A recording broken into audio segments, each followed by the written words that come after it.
Une fleur que l'on dépose sur la croix, une bougie que l'on allume pour rendre hommage à ceux qui nous ont quittés trop tôt. Cette 26e édition de la messe des motards n'a pas failli à la tradition. La messe dite par Monseigneur Aubry a touché tous les cœurs.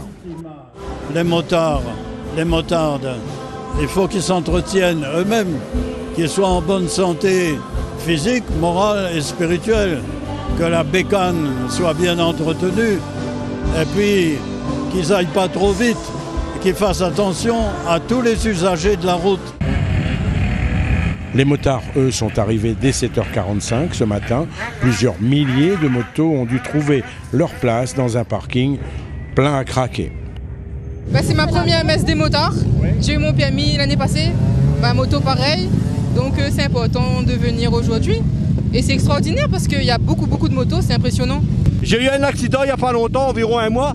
Et comme ma moto n'est pas prête, et tous les ans je viens à la messe des motards, et ben aujourd'hui j'ai décidé avec mon équipement de venir en vélo. C'est un événement qui a lieu tous les ans, un moment de partage, des passionnés qui se retrouvent et aussi un moment de recueillement. Vous protégez nous sur la route, oui. Pense un petit peu le Seigneur, les aussi en même temps. Nous allons pour faire bénir et donc on est tout avec, doucement sur la route. C'est une organisation ça et... Oui, mais ça se prépare longtemps à l'avance. Ça se trace, il y a des plans qui sont faits, on trace, on réfléchit, il y a un sens de circulation. Enfin, il faut prévoir tout ça en fait. Et comme il n'est jamais trop tôt pour bien faire, Kingsley, 6 ans, est lui aussi venu à moto.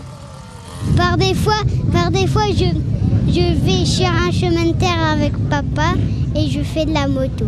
C'est papa qui t'a donné le goût de la moto? Non. Il n'a pas de moto, papa? Si. La cérémonie s'est terminée par la bénédiction des engins, mais elle ne va pas tout faire. La sécurité, c'est aussi la prudence sur les routes, autant pour les motards que pour les automobilistes.